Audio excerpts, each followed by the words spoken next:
línguas e quer ser, batiza ele agora, batiza ela agora. Onde houver um profeta, reage o profeta. Agora, agora, agora, agora.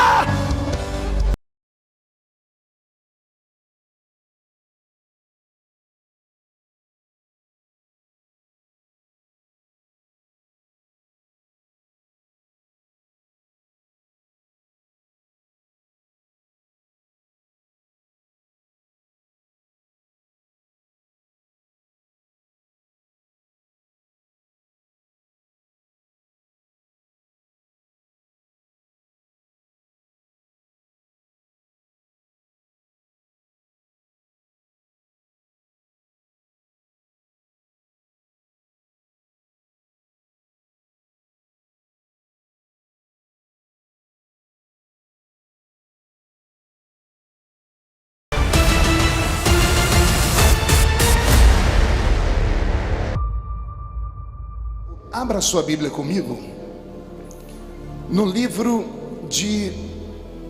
da primeira epístola de São Paulo aos Coríntios.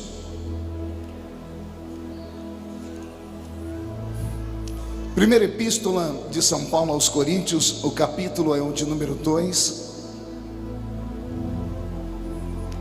e o versículo é o de número 9. Deus está aqui. Primeira epístola de São Paulo aos Coríntios, capítulo de número 2, versículo de número 9. Quem encontrou, diga amém. Amém. Quem não encontrou, peça socorro. Socorre a criatura aí. Primeira epístola de São Paulo aos Coríntios, capítulo de número 2 e o versículo de número 9. Mas, como está escrito, as coisas que o olho não viu, o ouvido não ouviu, e não subiu ao coração do homem, são as que Deus tem preparado para aqueles que o amam. Eu vou ler mais uma vez. Mas, como está escrito, as coisas que o olho não viu, o ouvido não ouviu, e não subiu ao coração do homem, é o que Deus tem preparado para todos aqueles que vieram para este grande congresso em Chapecó nessa noite. Feche a Bíblia, coloque no banco, na cadeira. E como nós já quebramos todos os protocolos possíveis, vamos quebrar mais um?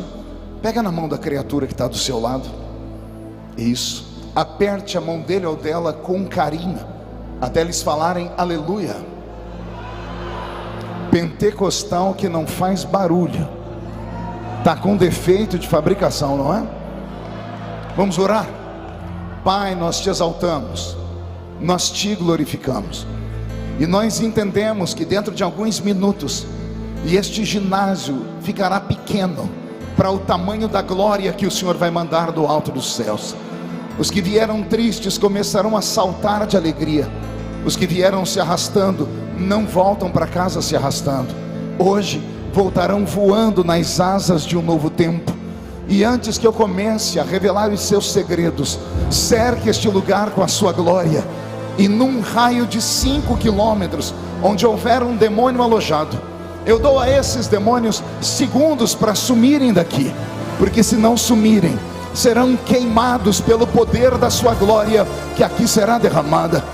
Rasgue os céus sobre a cidade de Chapecó, manda anjos de fogo descerem aqui, que estes anjos desçam, trazendo brasas de fogo nas mãos, comecem a esparramar estas brasas entre nós, e onde houver um crente cheio do Espírito Santo, pega ele nesta noite, Jesus, mostra a sua glória para ela nesta noite, mostra o poder que há na verdadeira adoração. Fala conosco, fica conosco, é o que eu te peço agora e sempre. E toda a igreja diz, os que podem tomem o seu assento aplaudindo a Jesus, porque Ele é bom, porque Ele é maravilhoso. Pastor Roberto, mude a música para mim. Abrir a Bíblia Sagrada na carta de São Paulo aos Coríntios, para quem conhece a história, é uma viagem. Imagine vocês que estamos lendo um texto escrito há mais de 2000 anos atrás, e que quando foi escrito para uma igreja que já estava fundada, alicerçada há 20 anos. Vou repetir, Esse texto escrito há 2000 anos atrás, quando foi escrito e endereçado para uma única igreja, a igreja de Corinto. E a igreja de Corinto já estava alicerçada fazia 20 longos anos. Então esta carta escrita pelo apóstolo Paulo para aquela igreja não era uma carta apenas de lembrança, mas era uma carta que tentava trazer à memória daquela igreja os seus principais fundamentos e como foi que ela havia nascido. Talvez seja por isso que é a carta que Paulo fala sobre os dons do Espírito Santo, porque quando ele plantou aquela igreja 20 anos antes de escrever aquela carta, a igreja de Corinto era uma outra igreja. E aqui vale um pensamento: quantos de nós no meio da caminhada acabamos nos perdendo, acabamos nos misturando com aquilo que não deveríamos, acabamos descobrindo coisas das quais não deveríamos jamais descobrir? Quantos de nós, apaixonados por Cristo, que frequentamos a igreja e começamos no último banco da igreja como meros visitantes, e oxalá pudéssemos ter continuado assim, mas aprove ao bom Deus nos trazer para mais perto do altar, para mais perto do púlpito, e de repente perto do púlpito começamos a descobrir a área burocrática da igreja.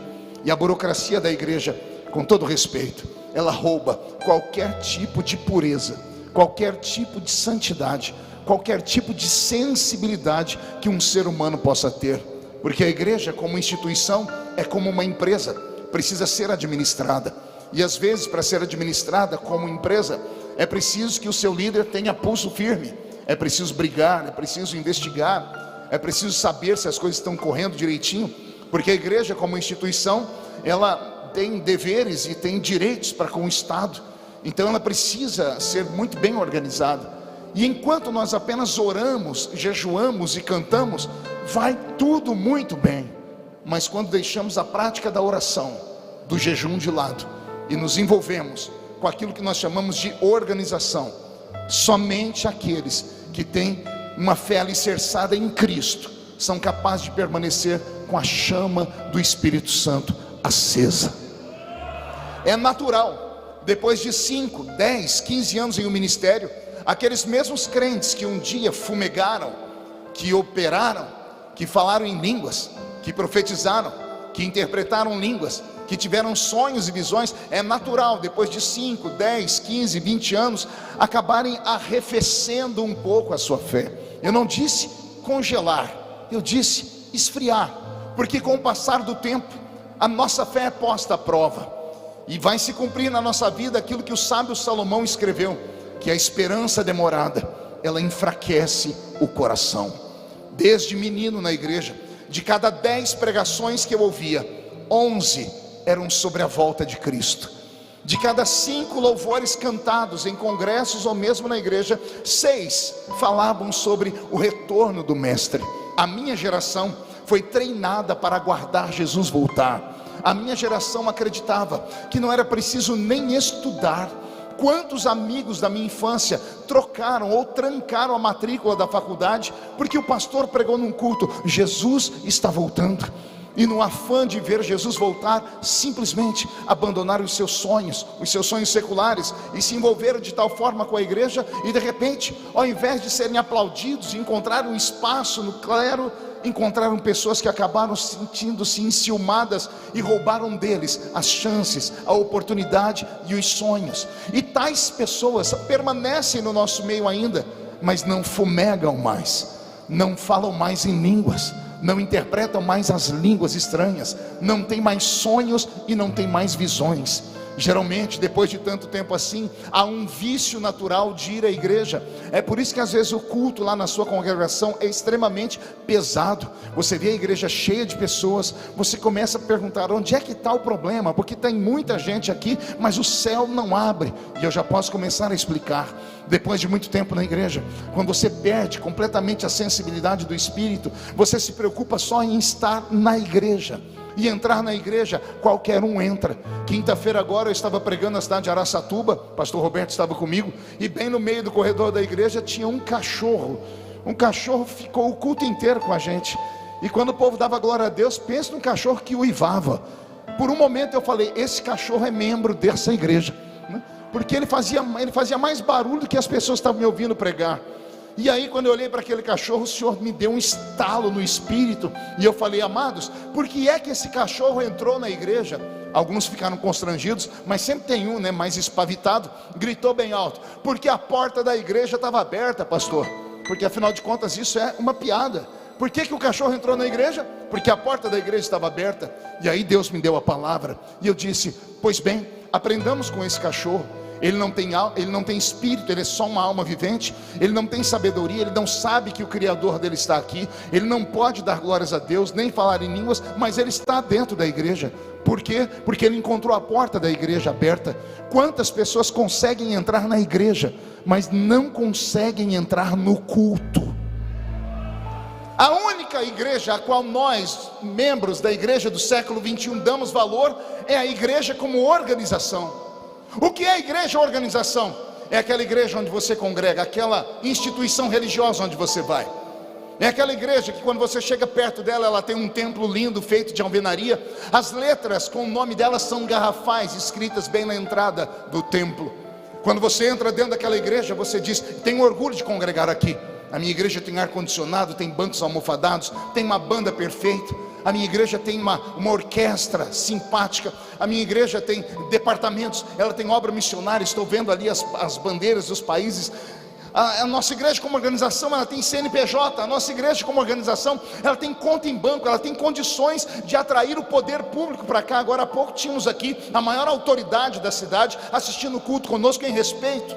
E não é que respeita a gente porque a nossa igreja é bonita, é porque nós temos gente. E como nós temos gente, nós definimos eleições. Por isso, nos respeitam. Na verdade não nos respeitam, nos engolem. Porque se pudessem, davam um chute na gente, para a gente sair desse mundo. Porque como igreja nós atrapalhamos o tal progresso que os homens modernos e mundanos querem. É isso que acontece. E aí nós somos capazes de matar pela igreja como organização. Somos capazes de morrer pela igreja como organização. Fazemos até coisas estranhas. Chegamos num ponto de ônibus e encontramos alguém que a gente nunca viu na vida, mas começa a saltar aqui dentro aquele desejo. E a gente acaba perguntando: você é crente? E a pessoa diz: sim, eu sou crente. E quando ela diz que é crente, aí você se abre, diz assim: que bom, eu também sou crente.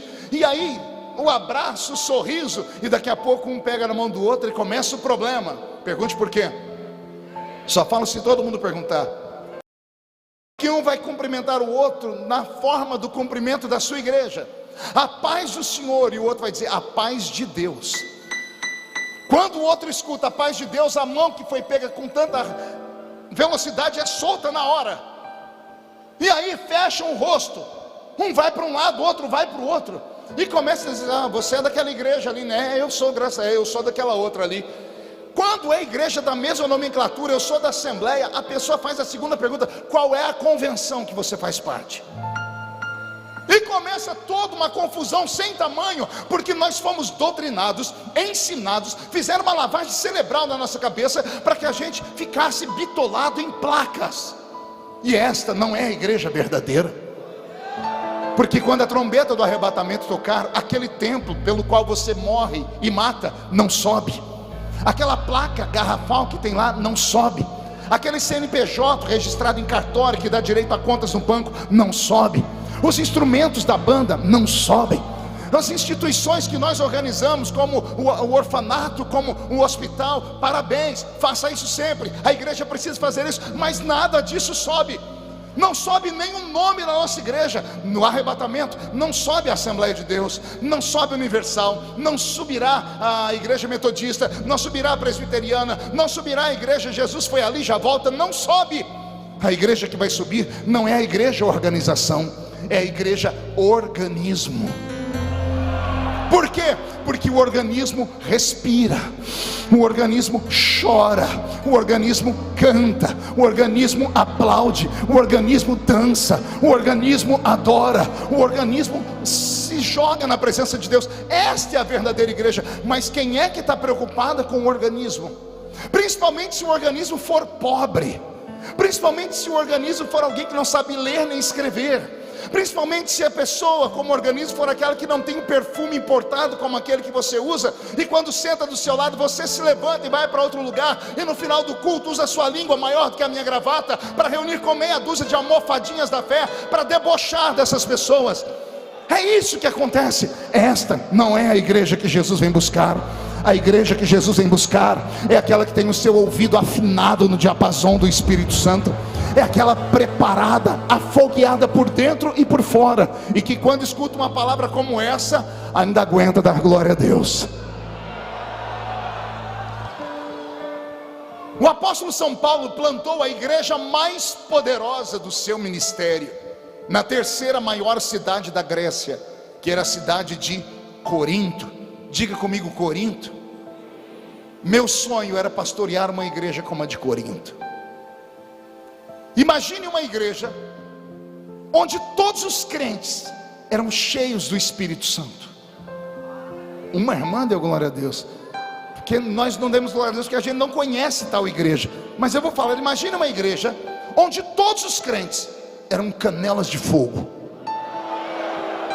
Vou tentar te mostrar como era a igreja de Corinto.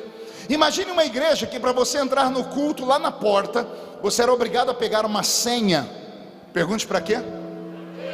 Para saber que horas que você podia profetizar.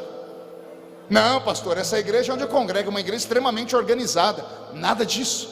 A igreja de Corinto era o oposto. Paulo estava pregando e levantava um profeta aqui. Ele parava para ouvir o profeta, outro profeta ali ficava empolgado. O profeta levantava para profetizar ali, Paulo olhava para um, olhava para outro, e outro levantava lá no meio. Todo mundo profetizando e Paulo sacoalhando o sininho, dizendo: calma gente, calma, todo mundo pode profetizar, mas cada um ao seu tempo. Imagine uma igreja onde todos os crentes tinham dons espirituais. Vamos imaginar que nós não estamos mais em Chapecó, estamos agora em Corinto. Murcha a barriga, estufe o peito, tome cuidado. Olhe para essa pessoa da esquerda, eis aí um profeta. O da direita, eis aí alguém que tem variedade de línguas estranhas. O que está atrás interpreta essas línguas. O que está na frente tem a palavra do conhecimento. Essa turma aqui tem o dom de operação de maravilhas. Essa turma aqui tem o dom de discernir os espíritos. Aquela turma lá atrás tem os dons de curar os enfermos. E quase todos têm o dom da fé. Consegue imaginar uma igreja desse porte? Consegue imaginar uma igreja nesta dimensão? Esta era a igreja de Corinto. Esta era a igreja que Paulo havia plantado. Por que ele plantou uma igreja tão viva? Porque ele havia passado por uma experiência sobrenatural. E vou começar a falar coisas agora que talvez vai deixar algumas pessoas aqui incomodadas, porque tem pessoas no nosso meio que não aceitam aquilo que é revelação, que não aceitam aquilo que é transcendental, aquilo que é invisível, aquilo que é metafísico. Pois acredite, a nossa igreja, a Assembleia de Deus, nasceu debaixo de vidências. Eu não disse evidências, eu disse vidências, visões extraordinárias. Eu pregava ontem à noite em Belém do Pará, e numa grande igreja eu fazia os irmãos lembrarem que ali naquele lugar Daniel Berg e Gunnar Wingre pregaram. E eu contei a eles que em uma congregação em Belém, que está escrito no livro Diário de um Pioneiro de Daniel Berg, e que ele estava no culto pregando, e quando ele estendeu a mão para um irmão no meio da igreja que Jesus havia mostrado, o irmão flutuou no ar. Livro editado e publicado pela CPAD, que tem um crivo e um senso apologético incomum, não deixa passar heresia nenhuma. Pois bem, esta igreja da qual nós nascemos foi uma igreja que nasceu debaixo desse misticismo. E eu sei que quando falo misticismo, mexe com alguns aqui que dá até urticária. Alguns pensam: meu Deus, eu estou num terreiro, eu estou num centro de feitiçaria. Não, escute, terreiros e centros de feitiçarias tentam imitar a nossa igreja. Lá tudo é imitação, aqui estão os originais, ou pelo menos deveria estar. Tanto que lá, quando o Espírito desce, ele faz questão de falar: eu estou descendo sobre cavalos. O Espírito que desce aqui não desce sobre cavalo, porque cavalo dá coice. O Espírito que desce aqui, desce sobre ovelhas, ovelhas do pasto do sumo pastor. A igreja de Corinto, ela transpirava azeite. Era uma igreja fiel, era uma igreja santa. A tradição vai nos dizer que o apóstolo São Paulo, em uma de suas viagens missionárias, dentro de uma embarcação, recebe a presença de um rapaz que, ao se aproximar dele, se apresenta dizendo: eu sou membro da igreja de Corinto, que o Senhor plantou há 20 anos atrás. A tradição diz que Paulo ficou extremamente feliz. Qual pastor não ficaria em encontrar um membro de uma igreja na qual ele pastoreou 20 anos antes?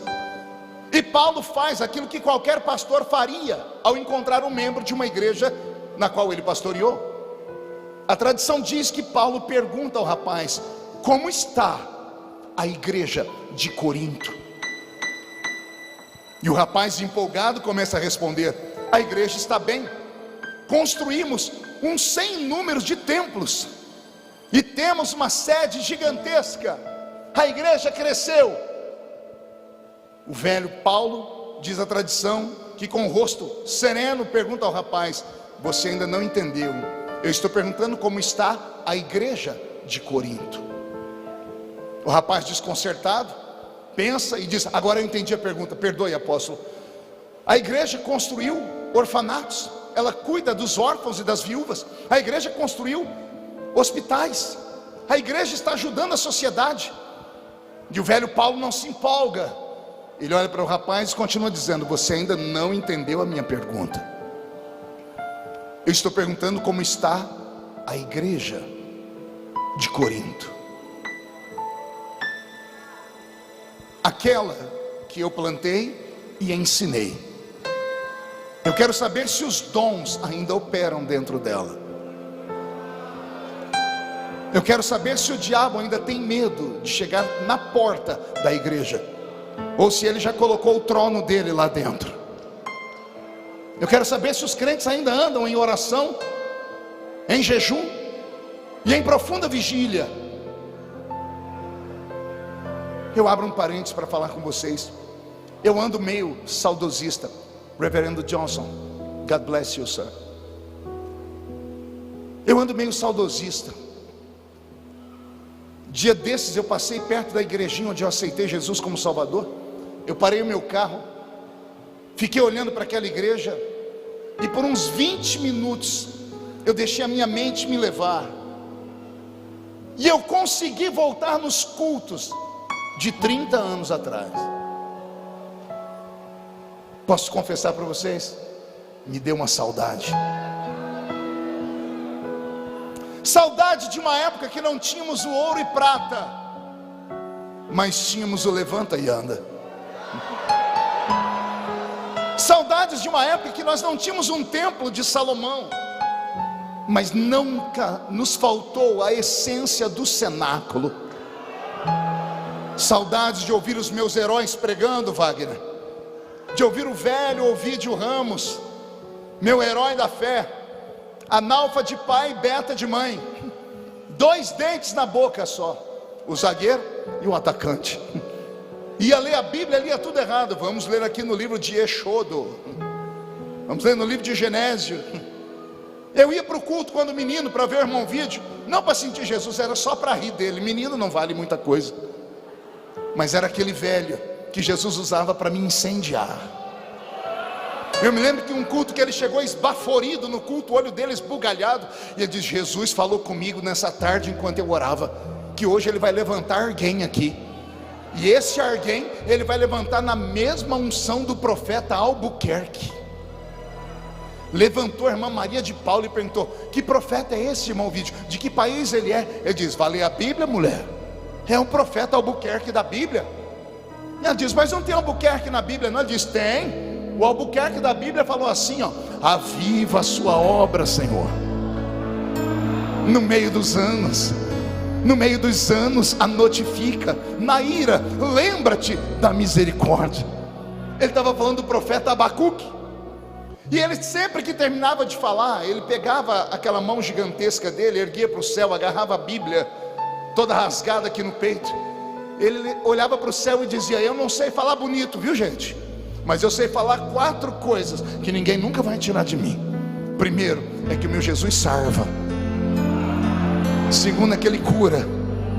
Terceiro é que ele batiza com o Espírito Santo. E quarto, vai voltar nessa terra para me arrebatar.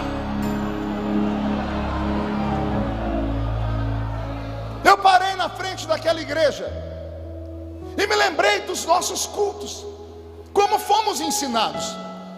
Culto assembleiano no interior de São Paulo começava às 7h30, mas a doutrina nossa era 7 horas, todo mundo na igreja com o joelhinho cravado no chão. E quando a gente chegava 2 minutos atrasado, dava angústia, porque a igreja já estava cheia e ninguém ficava sentado, a não ser quem tinha um bebê no colo ou quem estava doente. O restante estava todo mundo de joelho no chão.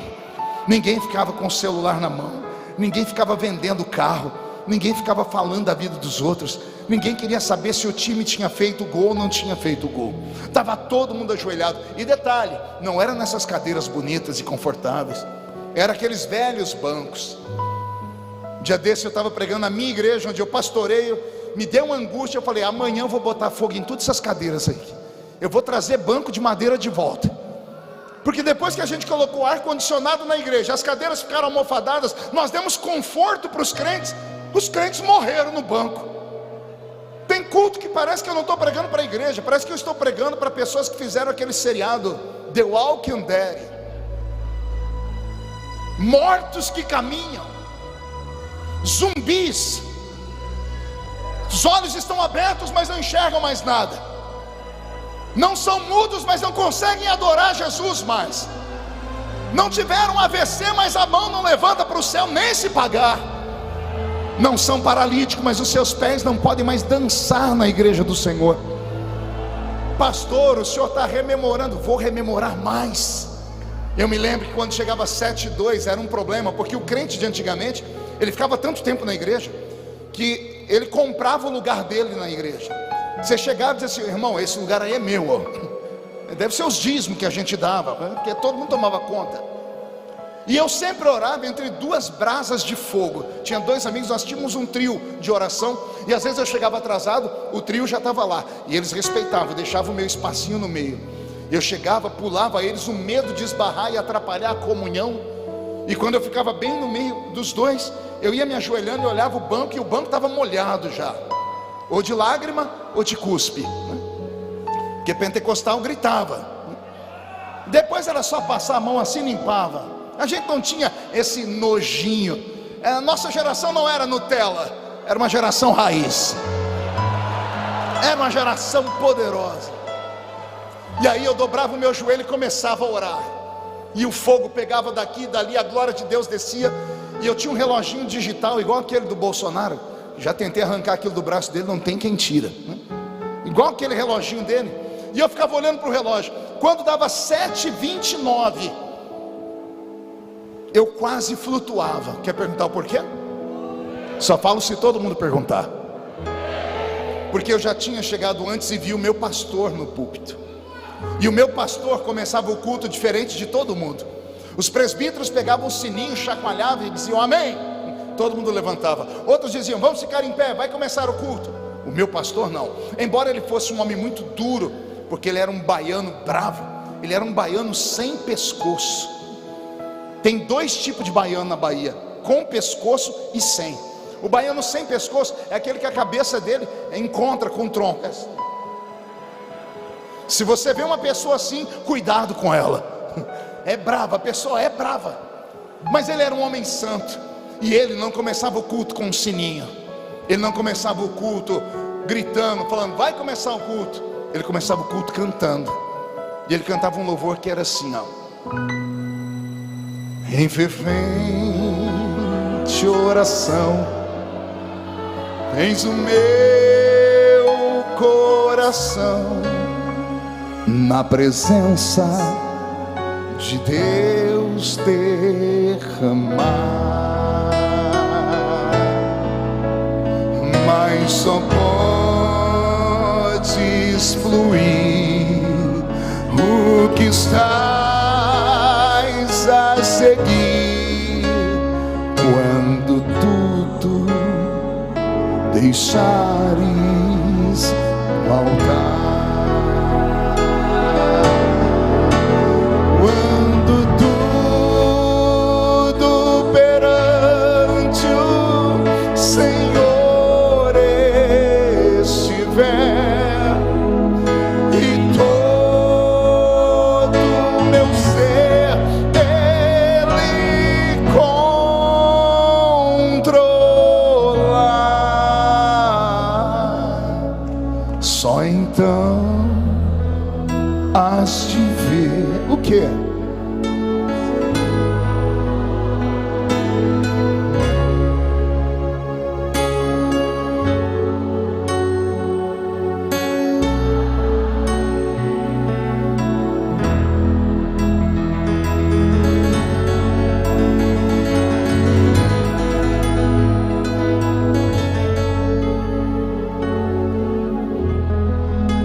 aguenta, coração.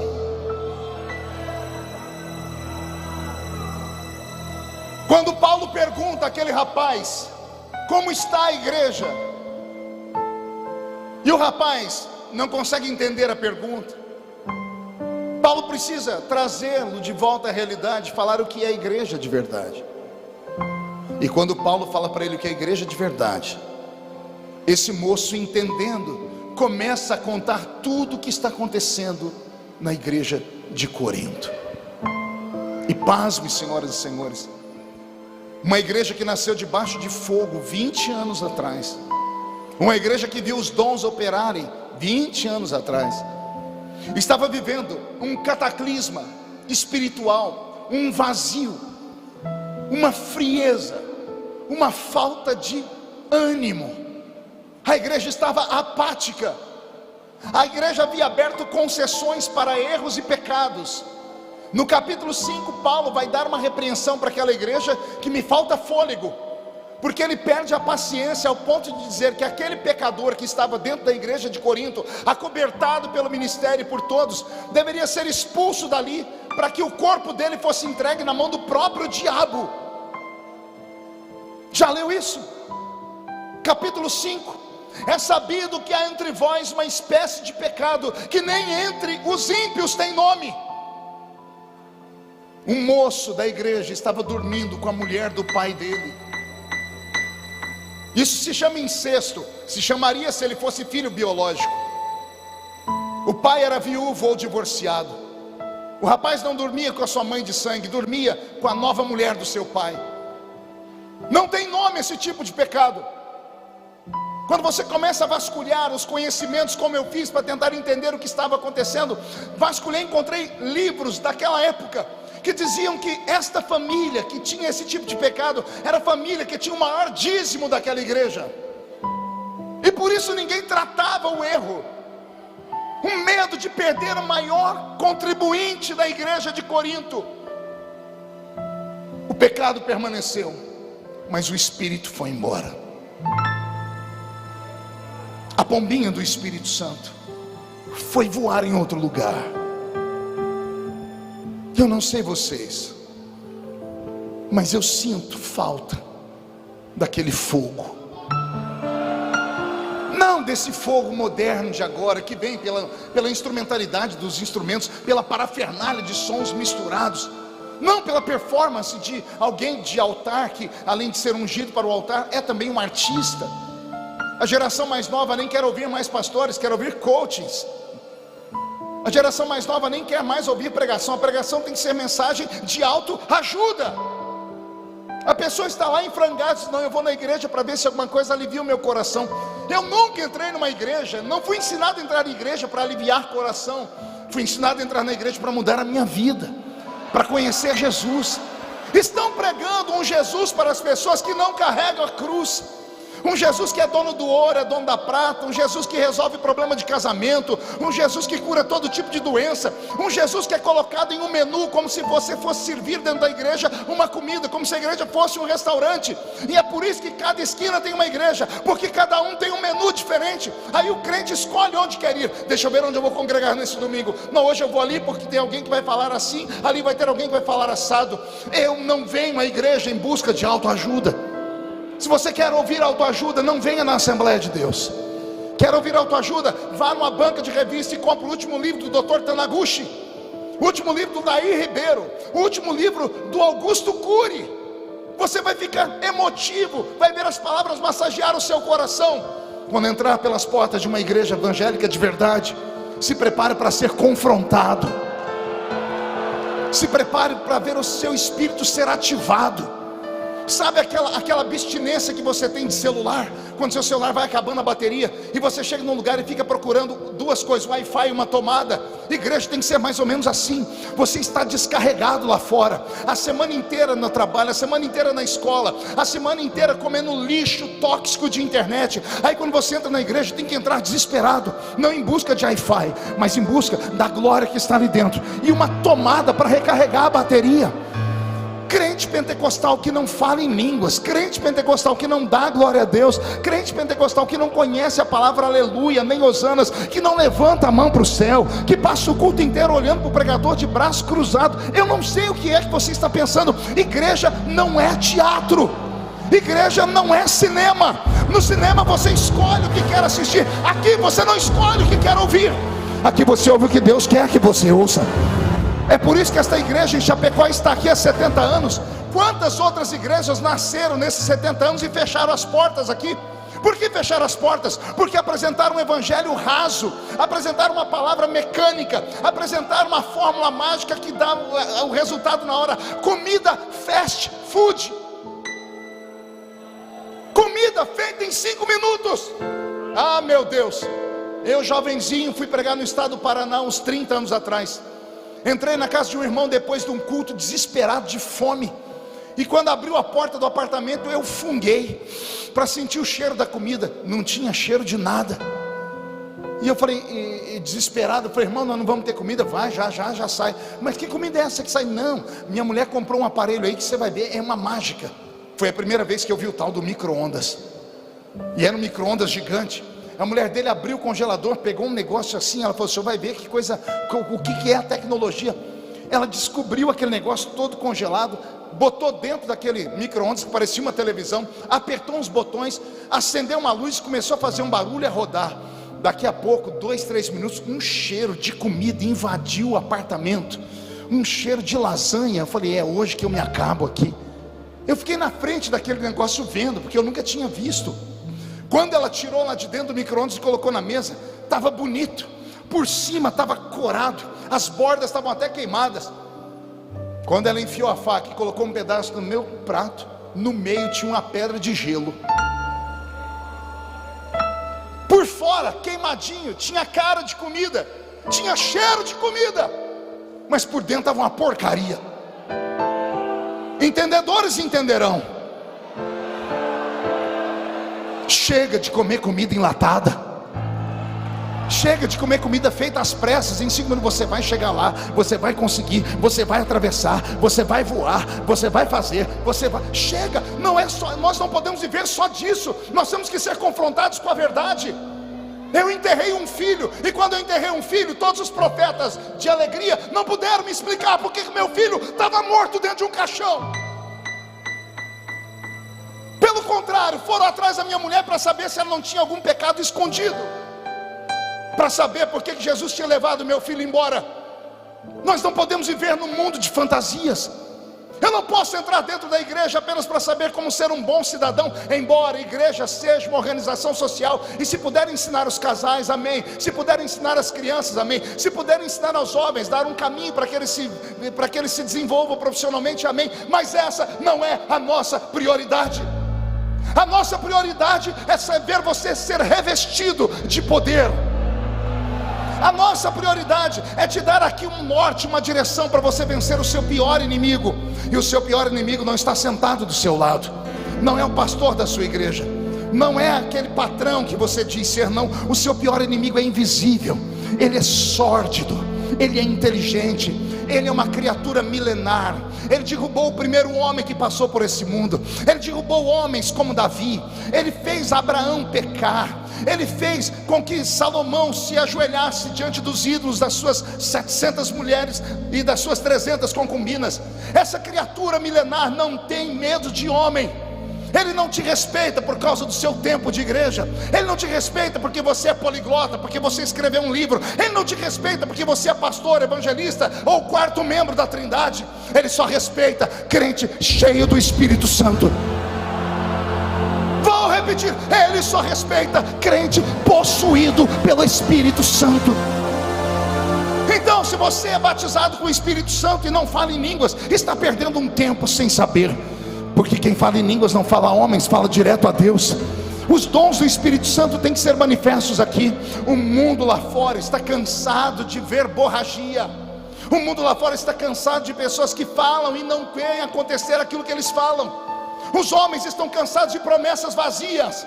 E eu temo que chegará um dia no nosso país em que todo esse avivamento que nós chamamos de avivamento vai terminar. E eu temo que um dia aconteça com a nossa nação o que aconteceu com outras nações do mundo.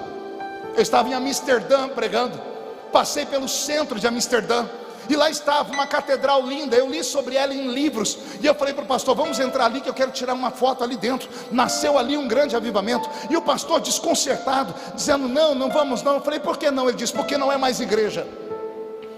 Eu disse: não é mais igreja, mas está lá, cara de igreja, aparência de igreja. E ele envergonhado me disse: quem comprou isso aí foram donos de cassinos de prostituição.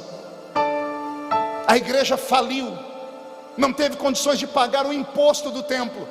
E aí vieram uns figurões, porque Amsterdã é a capital turística das drogas liberadas da Europa e da prostituição. Tem uma avenida principal chamada Red Light. As mulheres ficam expostas em vitrines, nuas, com o preço delas na parede, no vidro. Uma avenida imensa.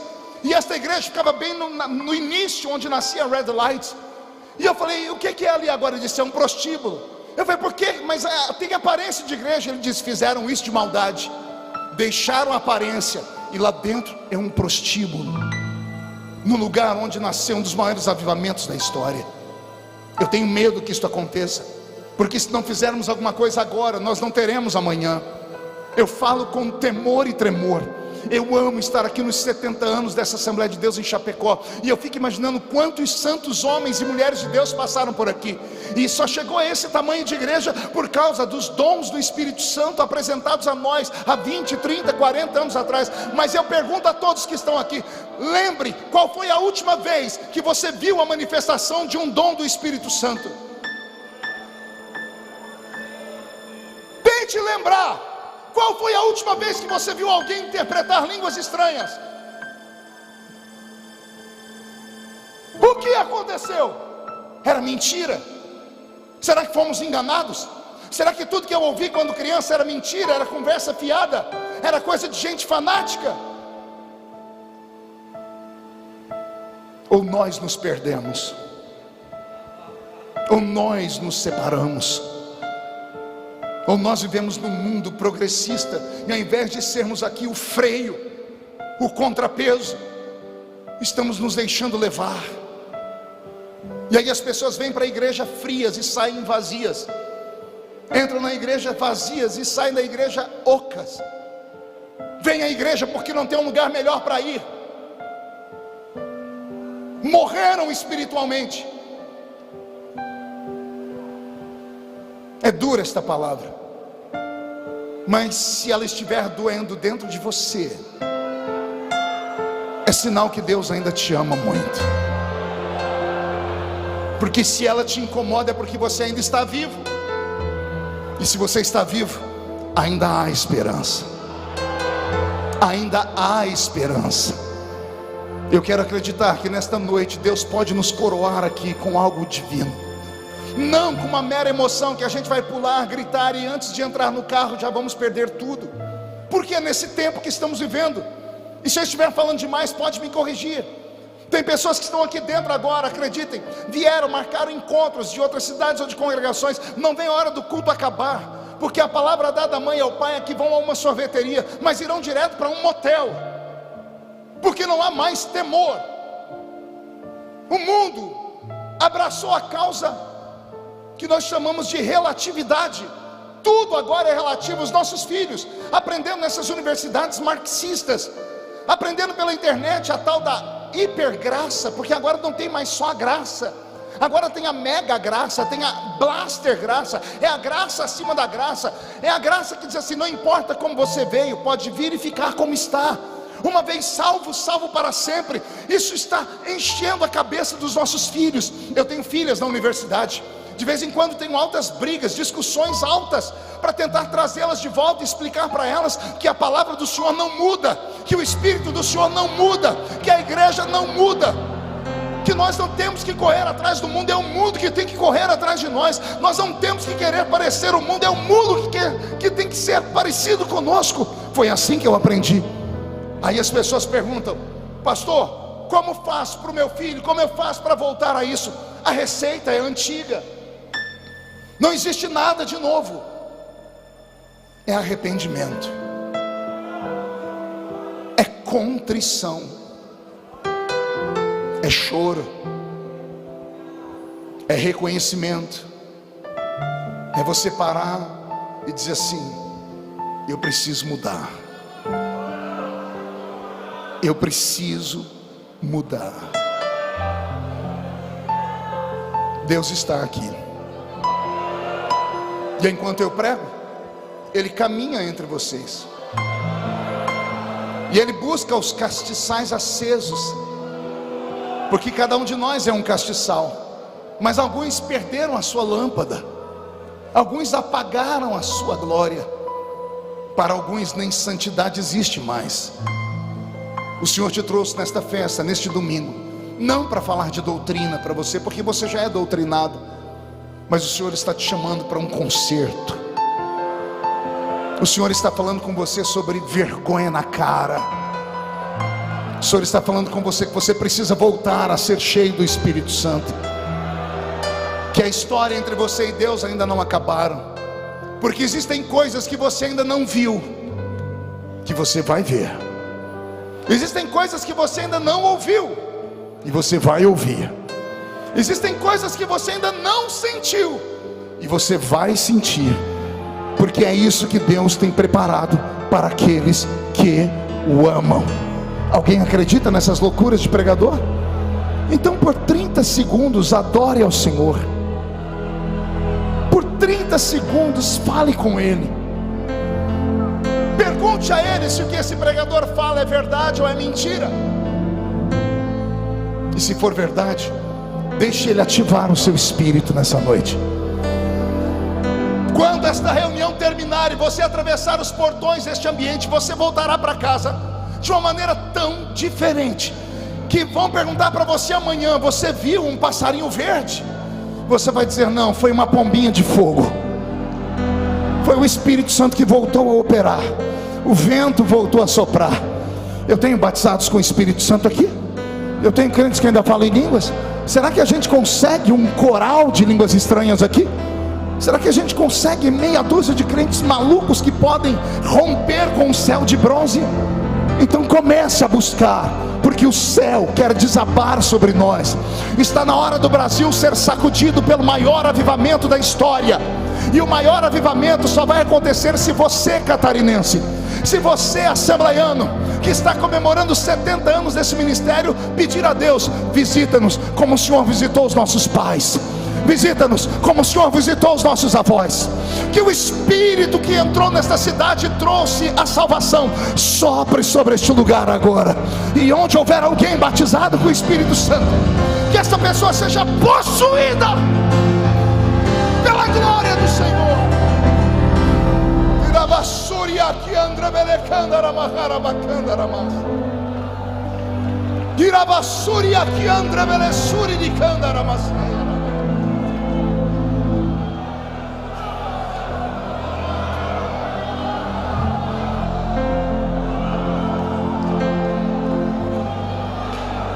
Tem um ano, eu estava deitado na minha cama, no processo da pandemia, sem poder parlamentar, sem poder pregar, fazendo um culto de domingo online, tudo muito mecânico. Eu estava no meu quarto orando, e eu comecei a orar pelo ministério que Jesus me deu, pelas igrejas que nós temos, pelos pastores dos quais eu sou pastor. E de repente o Espírito Santo falou comigo: e a sua família? E eu não entendi a pergunta. Eu falei: não estou entendendo. O Senhor disse: e a sua família? Escute, eu moro numa casa com 5 mulheres, agora 6, esposa, sogra, filhas. A netinha está lá até poder a minha filha cuidar direitinho, ela ir para a casa dela com o marido. Então a minha casa é cheia de mulheres. Eu estava em casa quando eu senti falta delas, e eu comecei a ligar no celular de uma por uma. Cada uma estava trancada dentro do seu quarto, dentro do seu pequeno mundo. Aí eu falei: o papai está aqui, se quiserem qualquer coisa eu estou aqui no quarto. Desliguei o telefone, continuei orando. O Senhor disse: e a sua família? Eu falei: eu não estou entendendo. O Senhor disse: como está a saúde espiritual da sua família? Chamei minha esposa e disse: ora comigo. Por quê? Deus está falando comigo sobre a nossa família. Daqui a pouco o Senhor falou comigo: você já levou suas filhas onde tudo começou? E eu disse: não. O Senhor disse: por que você não faz isso hoje? Pedi para minha esposa me ajudar, porque tirar 3 adolescentes do quarto não é fácil. Depois de 1 hora de briga, estava com todas elas dentro do carro e levei elas para um lugarzinho de oração onde eu cresci orando. Era um monte,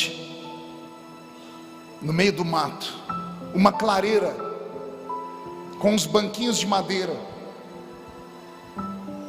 Rompi aquela mata com as minhas mulheres.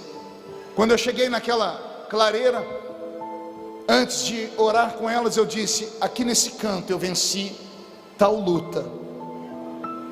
Eu disse: ali naquele lugarzinho eu molhei ali e enterrei um papel ali onde eu pedi a Deus uma vitória. E comecei a contar coisas para as minhas filhas das quais elas nunca tinham ouvido falar. E talvez eu até teria vergonha de contar, porque como um homem moderno, como um homem intelectual, como uma pessoa que se comunica em 3 idiomas, como alguém que já escreveu livros e é conselheiro de presidentes, eu falei: essas coisas ficaram lá atrás, eram coisas de um menino. Mas quando eu comecei a contar para as minhas filhas essas coisas, elas ficaram com os olhos estatalados e começaram a me fazer perguntas. E eu vi que as minhas filhas se interessaram. Eu disse: vamos orar, vocês têm algum problema? E todas elas tinham dito: vamos dobrar o joelho e vamos orar aqui. E todas dobraram o joelho. Quando eu fui dobrar o meu joelho, o Senhor falou comigo: você fica de pé, você defende a sua casa, você ora ao redor das mulheres da sua casa, as mulheres da sua casa ajoelhadas, você de pé orando. E eu saí orando ao redor delas. Só que eu comecei uma oração de guerra. Eu comecei a bater o pé no chão, a poeira subiu. Era 2 horas da tarde, era 4 horas da tarde, eu estava todo molhado e gritando, já sem voz, brigando com demônios. E quando eu recebi uma graça, uma unção de Deus, eu sentei no banco chorando. Minhas filhas levantaram, minha esposa vieram e me abraçaram. Depois que elas me abraçaram, eu me recuperei, ficamos de pé, peguei na mão de todas elas. Escute bem atento agora, preste atenção. Eu pedi para minha filha mais velha fazer uma oração. A minha filha, que hoje tem 26 anos, que eu apresentei no altar da igreja. E eu falei: você pode orar, filha? Ela apertou a minha mão e disse: não faz isso comigo, pai. Eu disse: mas filha, nós estamos aqui, só eu, você, suas 2 irmãs e sua mãe. E ela apertou a minha mão, quase quebrou os meus dedos. Só aí eu lembrei que a minha filha tinha uma crise, um problema psicológico. Minha filha mais velha é linda. Quem me acompanha no Facebook, no Instagram, já deve ter visto a foto dela, Karen. A Karen é perfeita, ela é perfeita. Só que ela olhava no espelho e via um monstro. A minha filha passou 2 anos trancada dentro de um quarto. E quando saía para a rua no carro, ela fez colocar um filme tão forte que não dava nem para ver quem estava do outro lado, antissocial. Para ir à escola, ela colocava o cabelo para frente. Esse pessoal aqui da frente, vocês estão tirando a minha atenção demais. Vocês aqui, pede para o pessoal sentar ou encontrar um lugarzinho, por favor, tá bom? Eu vou esperar vocês se arrumarem um lugarzinho para eu continuar pregando. Desculpa, é que já faz uns 10 minutos que vocês não param de se mexer, está tirando a minha atenção. Se puder sentar, depois vocês vê esse negócio de maquininha, tá bom? Amém? Não me leve a mal, tá? A igreja dá um glória a Deus ou não? Minha filha com uma crise, um problema, indo de psicólogo em psicólogo. E eu, pastor Marco Feliciano, cuidando do filho dos outros pelo mundo todo. Tenho filhos na fé pelo mundo inteiro. Pessoas que se construíram como ser humanos me ouvindo pregar. E eu não conseguindo fazer nada pela minha família. A minha filha com uma timidez horrível. Quando eu percebi que a minha filha não era capaz de fazer uma oração perto de mim,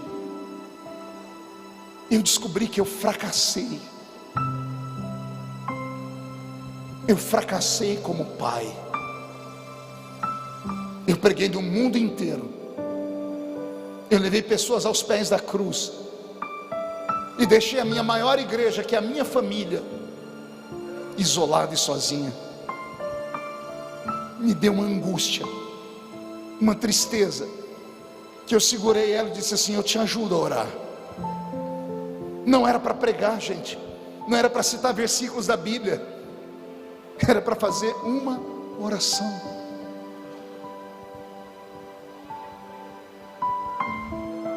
Ela começou a orar, ela dizia uma palavra e travava, ela falava uma palavra e chorava, e eu falava: eu estou aqui do seu lado, eu vou te ajudar, vamos, você vai conseguir.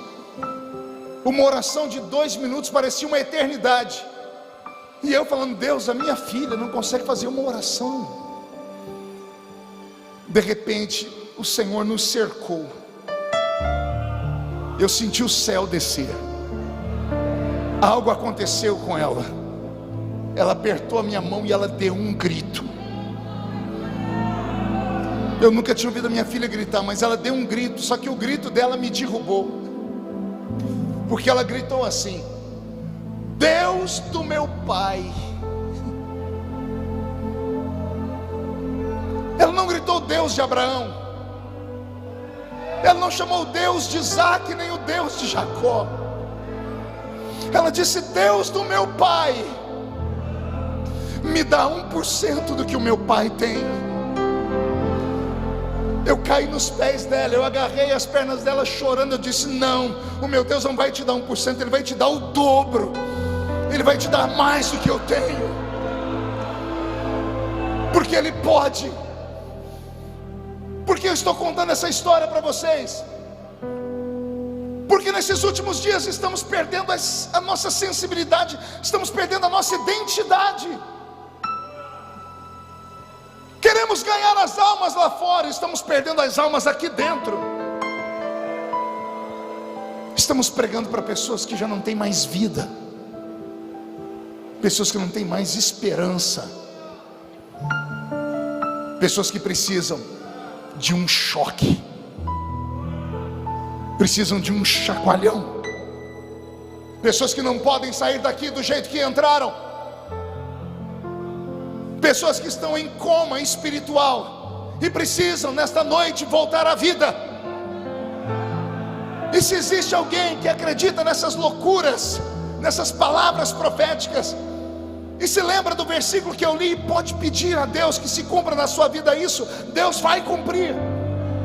Aquilo que os olhos não viram, aquilo que os ouvidos não ouviram, aquilo que não subiu ao coração do homem, é o que Deus tem reservado para a sua vida nesses dias finais. Deus te trouxe nessa noite porque Ele tem saudade de você. Incline a sua cabeça por um momento. Que na sui de candarabas, eriantrevele suri de candoruas, parabagai andrele suri de candarai.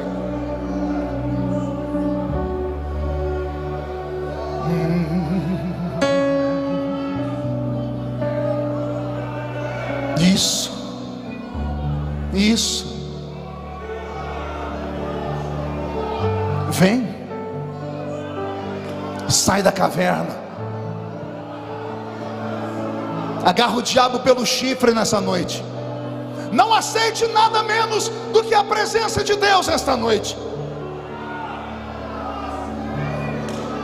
Eu vou pedir para todos ficarem de pé.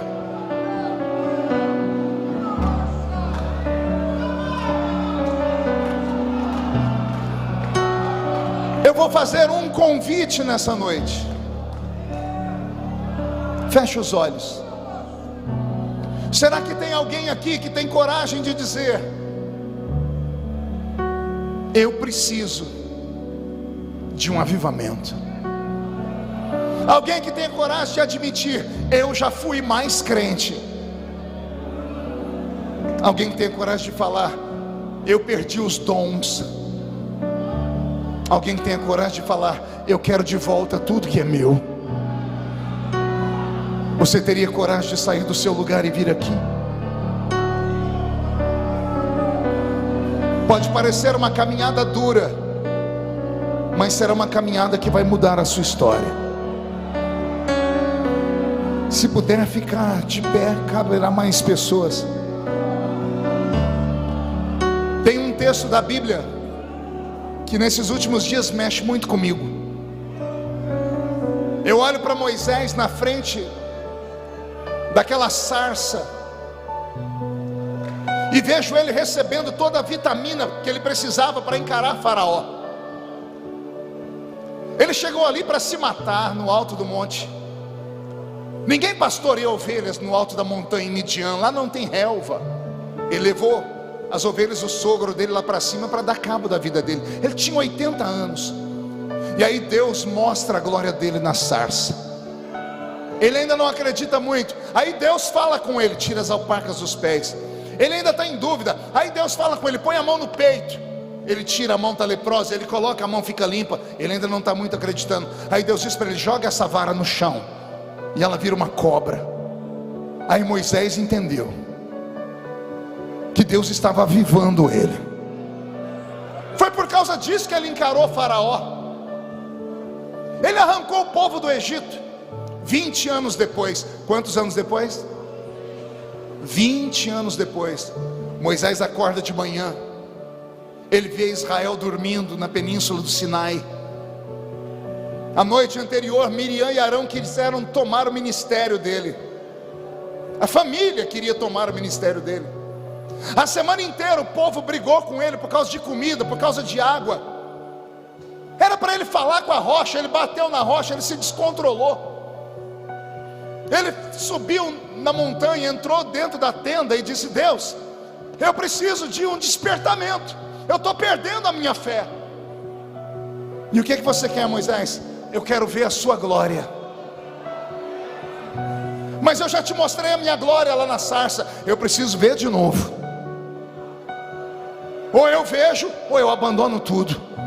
Eu preciso de um despertamento. Eu preciso de uma experiência nova. Não é pecado pedir uma experiência nova. Não é pecado você agora esquecer a sua nomenclatura: pastor, evangelista, presbítero, diácono. Não é pecado você esquecer agora e se tornar uma ovelha de novo. Esquecer o seu instrumento, esquecer tudo e falar: Deus, eu preciso de um despertamento. Aí Deus falou para ele: sobe mais para o alto da montanha, fica na fenda daquela rocha, porque eu vou passar. Eu vou tapar o seu rosto com a minha mão, e você vai ver as minhas costas, e você vai ter força para caminhar até o fim. A Bíblia diz que Deus colocou a mão no rosto de Moisés, e quando ele tirou as mãos, Moisés olhou e viu Deus caminhando de costas. O rosto de Moisés começou a brilhar como o sol.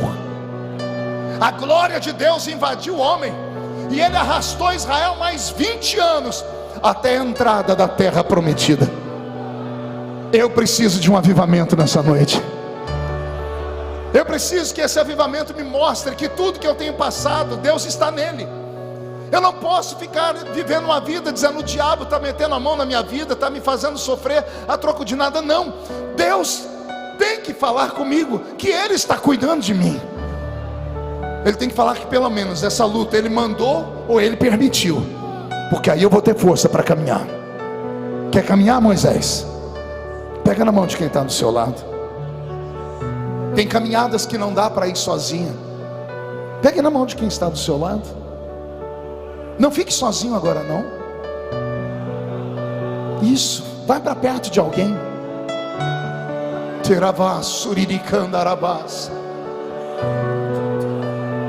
Vamos subir a montanha. Fecha os olhos.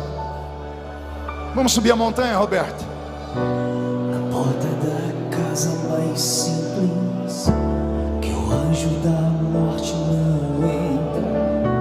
A estrada que corre pro mar, o vento que abre o caminho. Vem, Moisés. Começa a lembrar de tudo que eu fiz por você, Moisés. É você. Fui eu que te trouxe, Moisés. Fui eu que te trouxe até aqui. A nuvem que aponta o destino É a mesma que encobre o passado. o pão que sacia a fome, a rocha que mata a minha sede é você.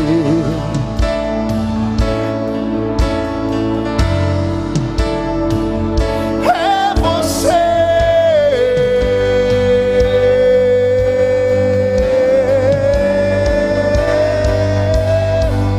Mais perto do monte, mais perto da face, me espanto com o peso da tua glória.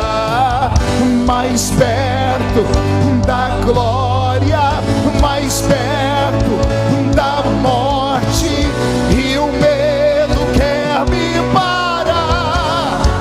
Então me tira o medo que me faz dizer: Moisés, suba em meu lugar. Me faz entender que a tempestade é você, é chuva forte é você, vento forte é você, e o que me faz tremer as pernas, a porta aberta é você, mas a fechada é você, é tudo sobre você. Seravassuri de Candararabacarabás. Solte a mão do seu irmão, erga ela para o céu. Veja a glória de Deus nesta noite. Mais perto da glória, mais perto da morte, e o medo parar. Então me tira o medo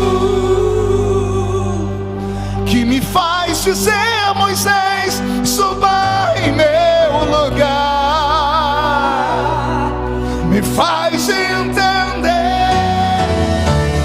que a tempestade é você, é chuva forte é você, vento forte é você, e o que me faz tremer as pernas, a porta aberta é você, mas a fechada é você, é tudo sobre você.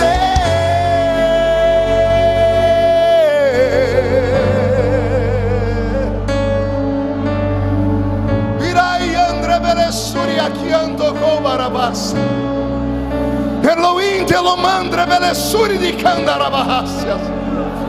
Rababaia Yaisui aqui André Kebenestori de Rai. Perliandre Belestor que mandre cuevas narai. Torobias narabiasuria anakei. Ribagaia estui André Belesseri me Candrabaharabácias. Invade esse lugar, meu Pai. Faz essas paredes tremerem, Senhor. Sopra o seu vento sobre Chapecó, meu Pai. Traz a glória de volta sobre a nossa vida, Senhor. Onde houver alguém batizado com o Espírito Santo, renova ele, renova ela. Onde houver alguém que nunca falou em línguas e quer ser, batiza ele agora, batiza ela agora. Onde houver um profeta, reage o profeta, agora, agora, agora, agora.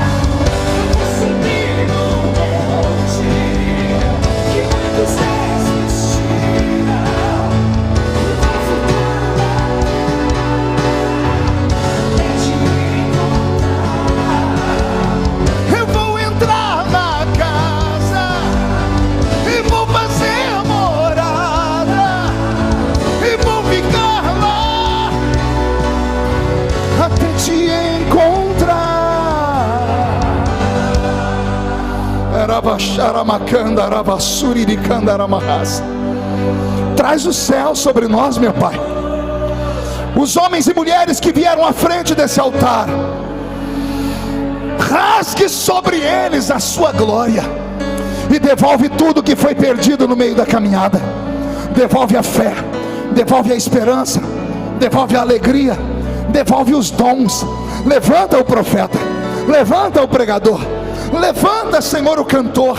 Que a sua serva retorne ao círculo de oração, que o seu servo retorne ao coral, que haja um despertamento naquela congregação, que haja um avivamento naquela paróquia, que os demônios que operavam em Chapecó e no estado de Santa Catarina arrumem as malas e comecem a sair daqui. Eu expulso dessa cidade Zé Pilintra, Zé Pilantra, Exu Caveira, Tranca-Rua, Preto Velho, obras de feitiçaria. Eu expulso dessa cidade o espírito de religiosidade. Eu expulso dessa cidade todos os traumas, todas as tragédias. Eu expulso dessa cidade, no nome de Jesus, tudo aquilo que provoca frieza. E eu peço ao Eterno Espírito que caia sobre essa cidade agora uma chuva de bênçãos, uma chuva de glória. E onde houver alguém que está sentindo, meu Pai, pega ele agora, enche ela agora, agora, agora, agora.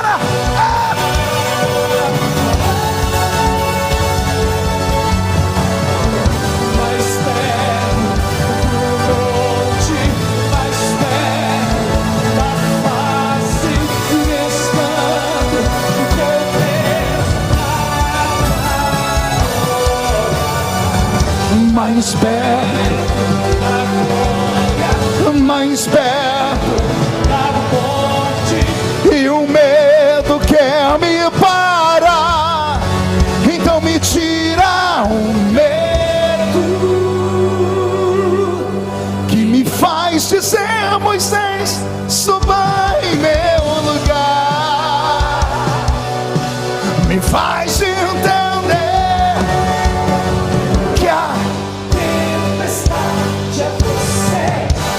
chuva, vento, e o que me faz tremer as pernas. A porta aberta é você, mas a fechada é você.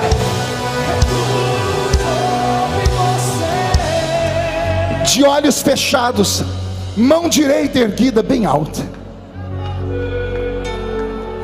e diga comigo: em nome de Jesus. Mais alto: em nome de Jesus. Todos os demônios que roubaram a minha alegria, a minha fé, a minha pureza, o meu fervor, os dons do Espírito Santo, eu ordeno, venham para a palma da minha mão agora. Feche a sua mão com autoridade. Feche, segure. Eu vou contar até 3. No 3 vocês vão jogar no chão e vão pisar em cima. E aí você vai encontrar 2 ou 3 pessoas, vai abraçá-las ou vai dar aquele soquinho, fique à vontade. E você vai dizer para elas aquilo que os olhos não viram,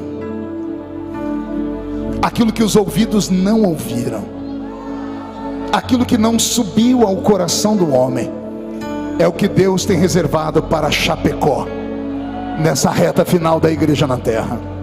1, você nunca mais será o mesmo. 1,5, sua família sentirá orgulho de você de novo. 2, quem viver verá para ver o que Deus fará aqui nesse lugar. 2,5, Chapecó será conhecida como a capital do avivamento do Brasil. 3, jogue no chão, pise em cima, profetiza sobre alguém.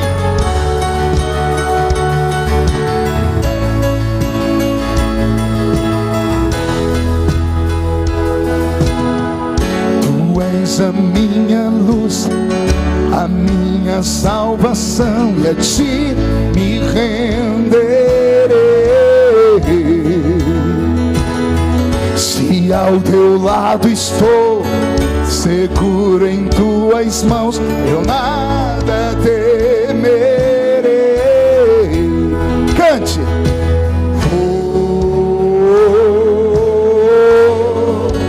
Tu és santo, ó Senhor.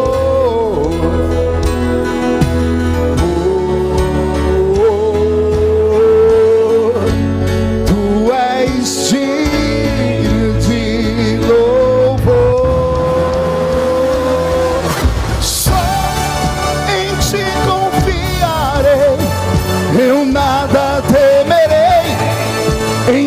frente eu irei, pois eu sei que um dia voltará do céu pra nos buscar, pra sempre reinarás, aleluia. Oh, oh, oh, oh.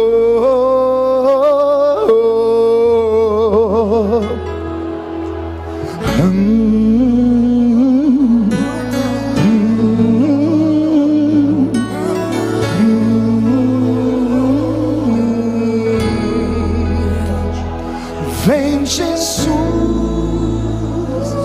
vem Jesus, Maranata, ora vem Senhor. Que linda! Cadê a igreja? Maranata, ora vem Senhor Jesus. Bem forte para encerrar. Vem Jesus. Aleluia! Maranata, ora vem Senhor Jesus. Só em ti confiarei, eu nada temerei. Em frente eu irei, pois eu sei que vivo está. E um dia voltará do céu pra nos buscar, pra sempre reinarás, aleluia.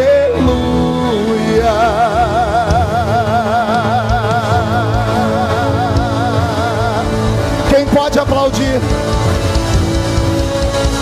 Quem pode aplaudir e gritar? Quem pode aplaudir, gritar e dar um pulo para cima? Sai da frente, Satanás! Estamos em guerra!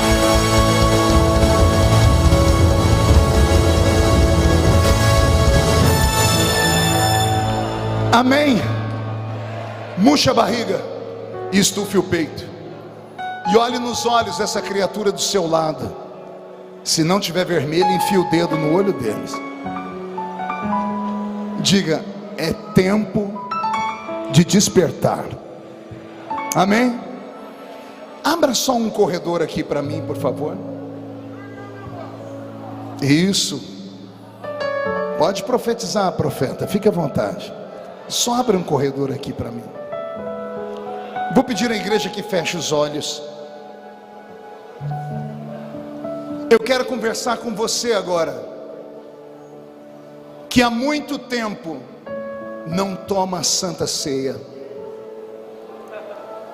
que há muito tempo não pisa na igreja, que há muito tempo deixou de congregar e veio hoje atraído pela propaganda, quando na verdade foi pelo joelho da sua mãe, do seu pai, dos seus amigos. Enquanto eu pregava, você disse: Deus, o Senhor ainda me ama. E Jesus mandou te dizer, rapaz, que você ainda vai ser pastor. Você, garota, será uma grande mulher de Deus ainda. O problema é que onde você está agora, Deus não pode te alcançar, porque você foi excluído, você foi excomungado, expulso de uma igreja. E se cumpriu Mateus 16 e 18: tudo que desligar na terra será desligado do céu. O seu nome foi riscado do livro da vida. Por isso essa vontade de morrer, de matar alguém, ou de se matar. Mas Ele te ama tanto, que me trouxe hoje aqui só para te dizer: tem coisas que você não viu ainda, tem coisas que você não ouviu ainda, tem coisas que você não sentiu ainda. Mas se você tiver coragem de voltar essa noite e vir aqui perto de mim, eu vou orar para Jesus te dar. Pastor, mas se eu for aí, o que é que vão falar de mim? Quem fala de você não paga as suas contas, não morreu na cruz do Calvário por você. Mas se você fizer como ela que já está chorando, como ele que já está chorando, se você sair daí e vir aqui, Jesus vai quebrar o medo e vai falar para você que você é filho de Deus. Abra um espaço aqui, por favor. Isso, filha, vem chorando mesmo.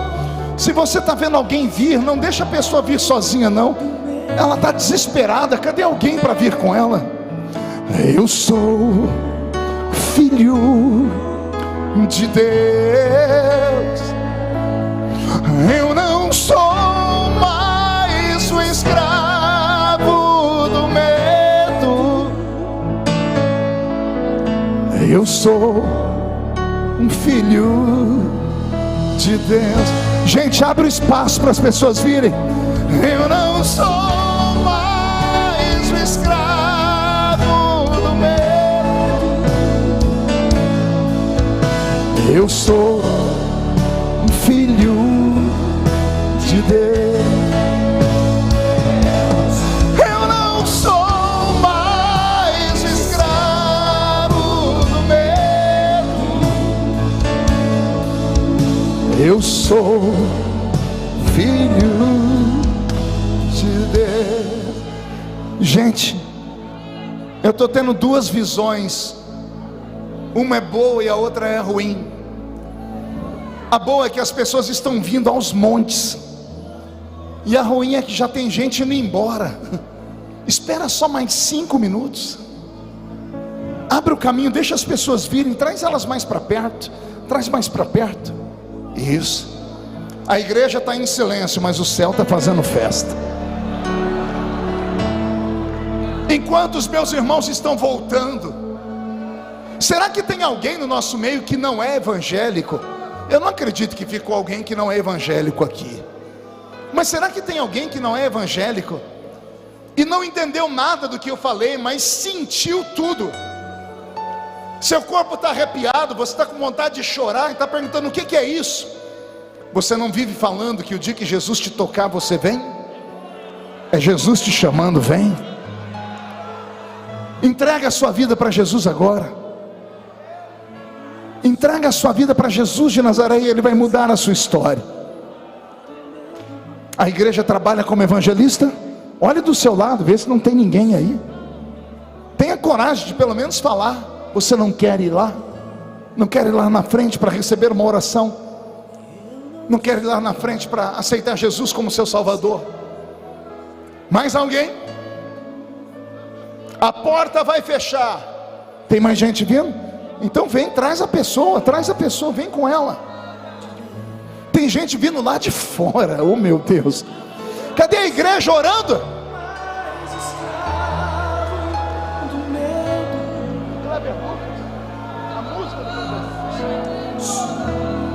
Isso, estamos te esperando.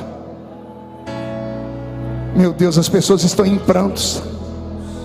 Qual a idade dele? 11. Quando eu tinha 13, Jesus começou a me usar. Traz ele aqui em cima para mim, por favor. Dá um jeito dele subir aqui.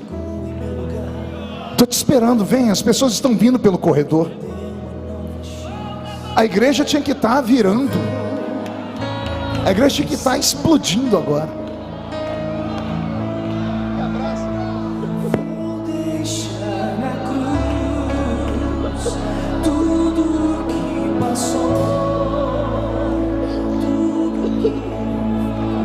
Quem foi que disse que está tudo perdido? Tá não.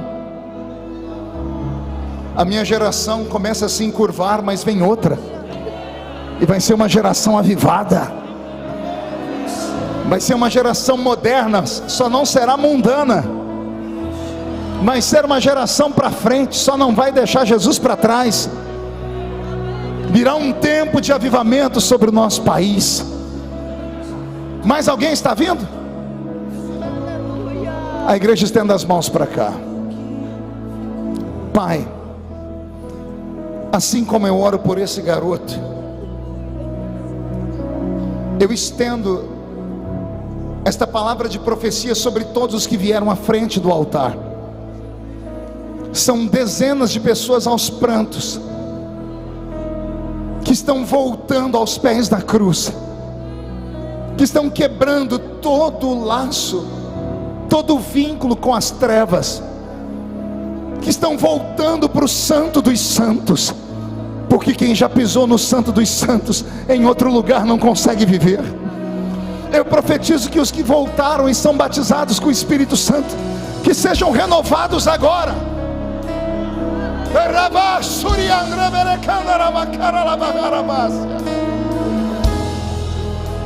Sejam perdoados, tenham o nome escrito no livro da vida do céu, e quando voltarem para casa, voltarão escoltados pelos anjos do Senhor.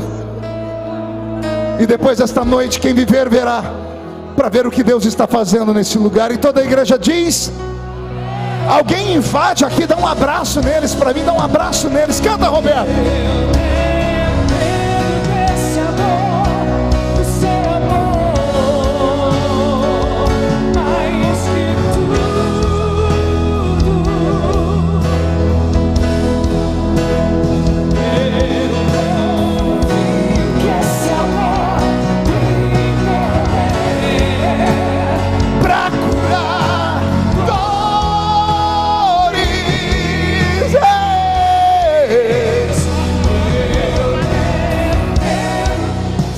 Você que veio aqui à frente, não saia daqui ainda, porque tem esse pessoal de roupa amarela aí, olha. Eles vão entregar na sua mão um cartão. Eu acho que esse cartão da direita é uma picanha com Coca-Cola e o nome escrito no livro da vida, vai tudo junto, tá bom? Eles vão anotar o seu nome, é isso, né? Então podem trabalhar, podem ir trabalhando. Isso, e a igreja está feliz ou não? Bora fazer uma vigília aqui? Ô povo falso, começa a vigília, fique só eu aqui, vai todo mundo ir embora. Mas enquanto estão colhendo o nome deles, canta, Roberto, canta, canta.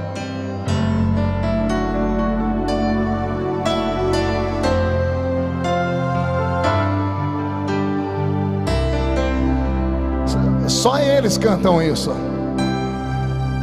Além do rio azul, as ruas são de ouro e de cristais. Ali tudo é vida, ali tudo é paz, morte e choro.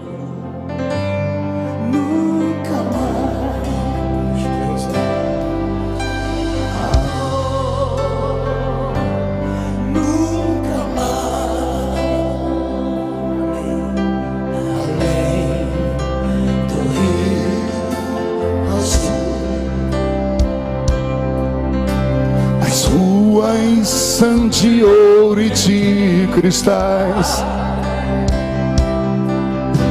Ali tudo é vida, ali tudo é paz, morte e choro. Nunca mais tristeza e dor, nunca mais. Virei o grande rio da vida, claro como um cristal. Verei a face do meu mestre querido. Não haverá mais noite ali, não haverá nenhum clamor. Verei os olhos de Jesus e tocarei seu corpo, enfim. Não haverá mais noite ali, não haverá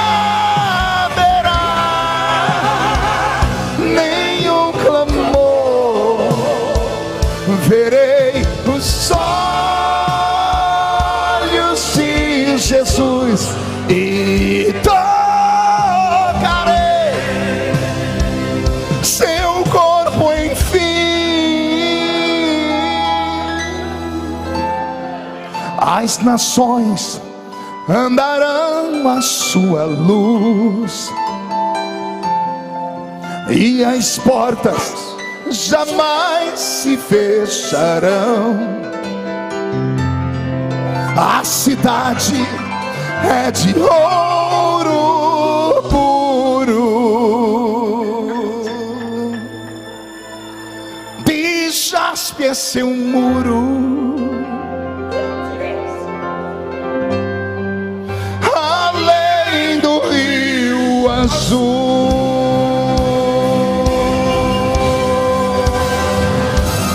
Morte e choro, tristeza e dor, nunca mais, nunca mais. Morte e choro, tristeza e dor, nunca mais, nunca mais, nunca mais. Morte e choro, tristeza e dor, nunca mais.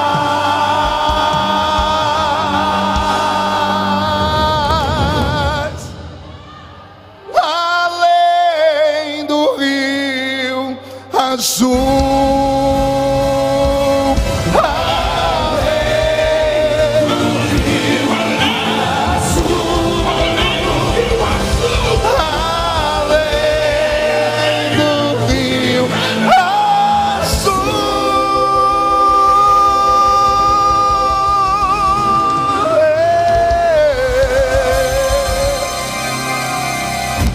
Amém? Quem pode dar aquele grito de glória a Deus que só vocês sabem dar?